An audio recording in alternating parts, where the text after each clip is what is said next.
La nouvelle vient de tomber ce 28 août 2026, le roi Harald V de Norvège s'est éteint à l'hôpital universitaire d'Oslo, à l'âge de 89 ans, après une grave infection.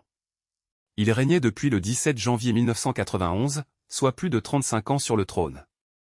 La Norvège perd aujourd'hui son monarque, l'homme qui a incarné la continuité et la modernité de la couronne scandinave pendant plus d'un tiers de siècle. Harald était le troisième enfant et le seul fils du prince héritier Olav et de la princesse Martha de Suède. Il naît le 21 février 1937 au domaine de Skogum, à Asker, dans la région d'Oslo. À sa naissance, c'est son grand-père, le roi Haakon VII, qui règne sur la Norvège. Harald est alors deuxième dans l'ordre de succession, juste derrière son père. La petite enfance du prince Harald se déroule dans un cadre à la fois privilégié et intimement norvégien. Il grandit entouré de ses deux sœurs aînées, la princesse Ragnhild et la princesse Astrid.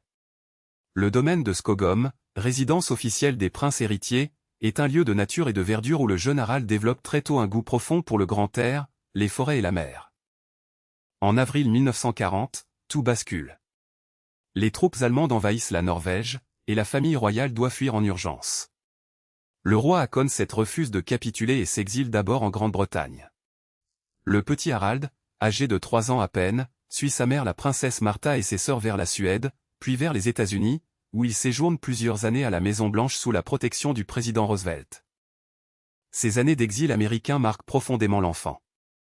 Harold grandit à Washington et fréquente des écoles ordinaires aux côtés d'enfants américains, loin des ors royaux. Sa mère, la princesse Martha, entretient des liens étroits avec Roosevelt, ce qui permet à la famille de vivre dans une relative sécurité.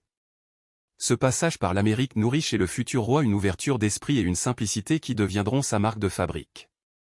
En 1945, la libération de la Norvège permet à la famille royale de rentrer enfin au pays. Harald a 8 ans.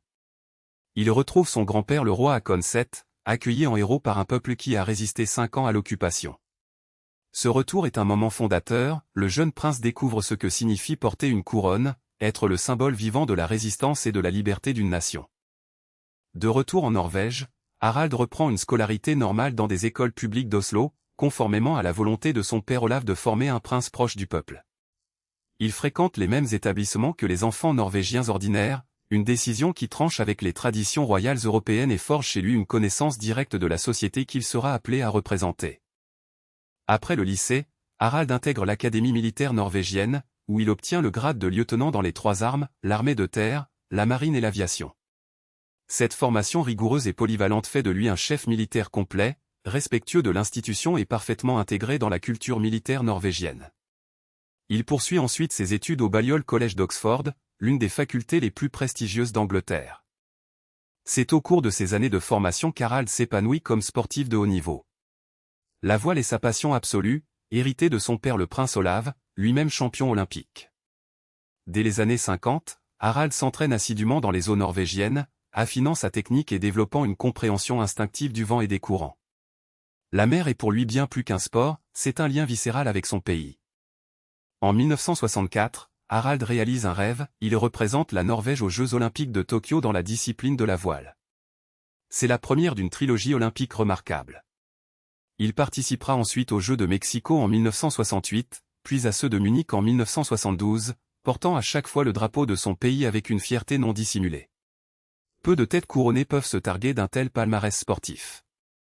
Mais c'est en 1958 qu'Harald vit l'un des tournants les plus décisifs de sa vie personnelle. Lors d'une soirée chez des amis, il rencontre une jeune femme d'Oslo prénommée Sonja Haraldsen, fille d'un commerçant de la capitale. Le coup de foudre est immédiat et réciproque. Harald a 21 ans, Sonja également. Aucun des deux ne peut encore imaginer les batailles qui les attendent pour vivre leur amour. Le problème est de taille, Sonja Haraldsen n'est pas de sang royal.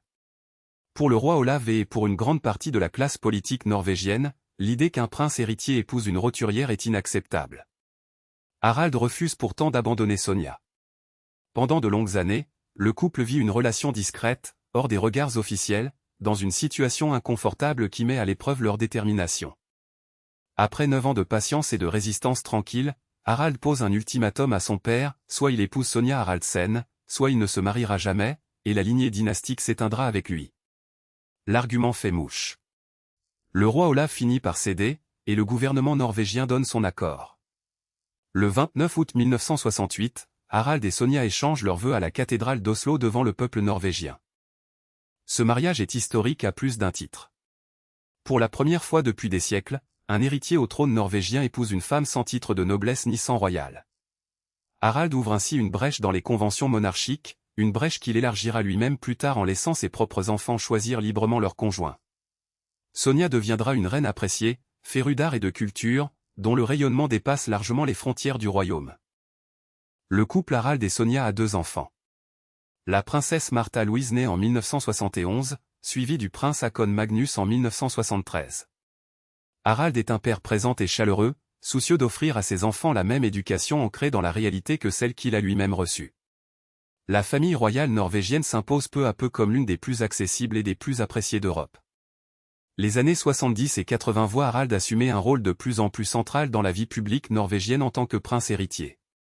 Il représente la Norvège dans de nombreux voyages officiels, assiste aux réunions du Conseil d'État aux côtés de son père, et continue de s'illustrer en voile à un niveau international. En 1985, il remporte le championnat du monde de voile dans la classe Dragon, consacrant définitivement sa stature de grand sportif. Le 1er juin 1990, le roi Olav V, affaibli par la maladie, confie la régence à son fils Harald.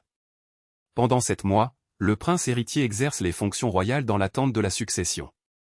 Lorsque le roi Olav V s'éteint le 17 janvier 1991, Harald monte sur le trône sans cérémonie superflue. Il est désormais Harald V, roi de Norvège.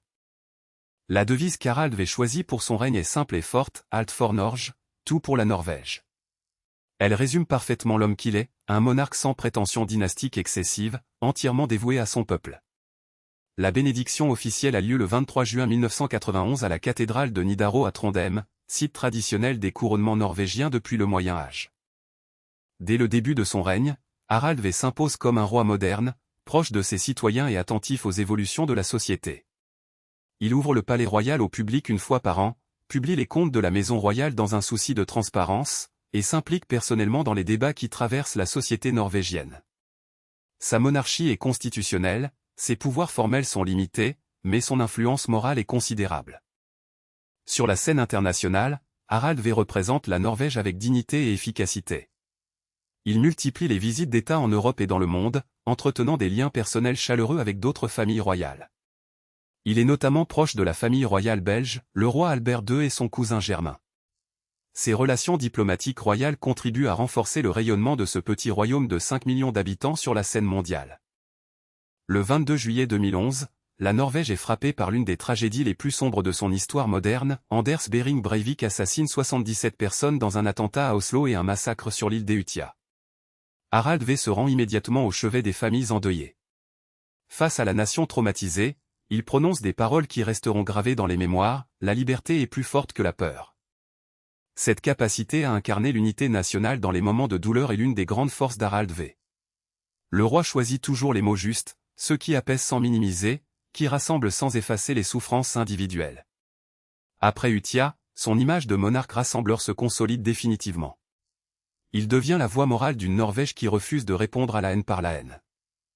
En 2016, Harald V prononce un discours qui fait l'effet d'une bombe dans les milieux royaux européens. S'adressant à la nation pour son jubilé de 25 ans de règne, il déclare que les Norvégiens sont croyants et athées, musulmans et chrétiens, hétérosexuels et homosexuels, et qu'ils forment ensemble un seul et même peuple. Ce discours ouvertement inclusif, embrassant la diversité sous toutes ses formes, lui vaut une ovation internationale. Sur le plan sportif, Harald V continue de naviguer bien au-delà de ce que l'on attendrait d'un monarque vieillissant. Il accumule les titres européens et mondiaux en yachting, remportant encore une compétition internationale à l'été 2019. Ce n'est qu'en 2022 qu'il annonce mettre fin à sa carrière de régatier, à l'âge de 85 ans. Une retraite sportive tardive qui force le respect et qui dit tout de l'énergie de cet homme. Les dernières années du règne d'Harald V sont marquées par des ennuis de santé récurrents. Opéré d'un cancer de la vessie en 2003, il se fait poser une valve cardiaque artificielle en 2005, remplacée par une valve biologique en 2020. Un stimulateur cardiaque vient compléter ce tableau médical complexe. Malgré tout, Harald refuse catégoriquement d'abdiquer, répétant à qui veut l'entendre qu'il servira son pays jusqu'au dernier souffle. Son fils, le prince héritier Håkon, assume à plusieurs reprises les fonctions de régent entre 2003 et 2026, lors des hospitalisations de son père. Cette continuité dynastique assurée avec sérénité permet à la monarchie norvégienne de traverser ces périodes de fragilité sans jamais vaciller. Håkon et son épouse Mette-Marie forment un couple moderne et populaire, pleinement préparé à la succession. Harald V aura régné sur une Norvège profondément transformée, d'un pays nordique discret. La Norvège est devenue en 35 ans l'une des nations les plus prospères et les plus influentes du monde, portée par sa richesse pétrolière et par ses valeurs de justice sociale. Le roi a accompagné et parfois anticipé ces mutations, prônant la réforme de l'ordre de succession pour que les femmes puissent régner à égalité, une révolution symbolique entrée en vigueur dès 1990. La princesse Ingrid Alexandra, petite-fille d'Harald et fille d'Håkon, sera ainsi un jour la première femme à monter sur le trône de Norvège depuis 600 ans, grâce à la réforme de la primogéniture absolue que son grand-père a soutenue de tout son poids. C'est l'un des héritages les plus discrets mais les plus durables d'Harald V, avoir préparé une monarchie du XXIe siècle, inclusive, transparente et résolument ancrée dans son temps. Ce 28 août 2026, Harald V de Norvège s'est éteint à l'hôpital universitaire d'Oslo, à l'âge de 89 ans, des suites d'une grave infection. Son fils Håkon lui succède immédiatement sous le nom de roi Håkon VIII, troisième souverain de la lignée depuis l'indépendance de 1905. Une page se tourne pour la Norvège et pour l'Europe, qui perd aujourd'hui son plus vieux monarque régnant, un homme qui a consacré chaque jour de sa vie, sur mer comme sur terre, à servir son peuple. Harald V laisse derrière lui l'image d'un roi qui n'a jamais cherché à en faire trop, mais qui a toujours été là quand il le fallait. Sportif, amoureux, père, chef d'État et voix de la tolérance, il aura incarné pendant plus de 35 ans les valeurs les plus profondes de la Norvège, sobriété, dignité, ouverture et amour de la nature. La Norvège lui rend hommage aujourd'hui, et le monde entier s'incline avec elle.